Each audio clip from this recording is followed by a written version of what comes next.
Died in an abandoned gold mine in South Africa has now risen to 78, we are hearing, after rescuers have recovered more bodies. Authorities there warning that figure is likely to rise as they intensify rescue operations. Let's bring you right up to date and take you straight to Maini Jones, who joins us now from Johannesburg. Maini, what are we hearing from the mine site? Yes, yesterday, Tuesday, the security services worked late into the night. They're trying to get as many of the survivors out as possible, but they're also working at the same time to get out a number of bodies that have been left in the mine shaft. When this whole story kind of came to light earlier this week, some survivors were saying there were as many as 109 bodies down in the shaft. So they want to get them out and they want to give their families the chances to identify them. What have the survivors been saying, Maini?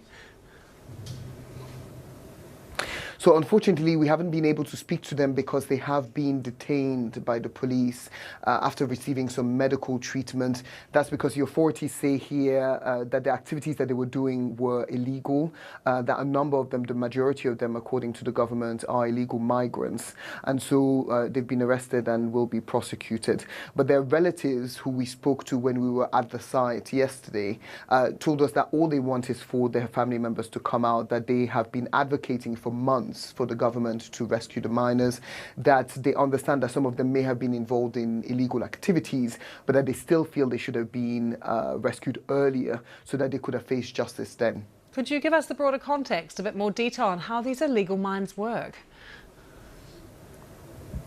Yeah, illegal mining is a big problem in South Africa. The police actually launched a big operation last year to try and close some of these mines that are no longer operational. A number of big mining companies have recently closed mines that were no longer profitable. Now, a lot of workers that are laid off from those mines often know how to get back into them, and desperate for work and desperate for an income, they go back in on their own.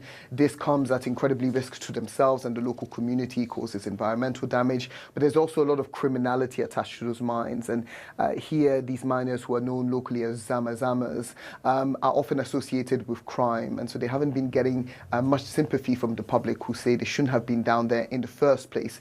But those that support them say that regardless of all of this, they have a right to life, and that starving them out for 2 months is inhumane. Maini Jones, good to see you. Thank you so much for that update.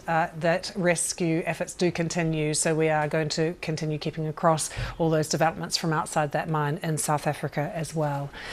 Well, in the past few minutes, some entertainment news for you. The BAFTA film nominations have been announced, and leading in the pack is the papal thriller Conclave. 12 nods, including for categories such as Best Director, Best Film, and also for Outstanding British Film.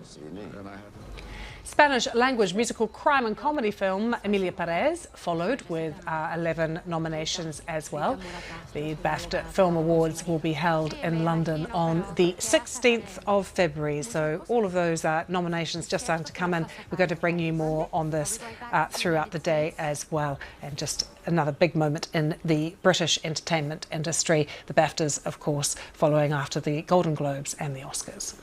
Let's just take you back to the live pictures that we're getting, not only of Israel and Gaza and their border that they share there, as we know that there has been further bombing of the Gaza Strip. 62 people, we're hearing from the Hamas-run health ministry, have been killed in the past 24 hours, as we keep an eye as well on negotiations that are happening for a ceasefire in Qatar. These are live pictures from Khan Yunis that we can also see to us, everyone in Gaza waiting to see what will happen.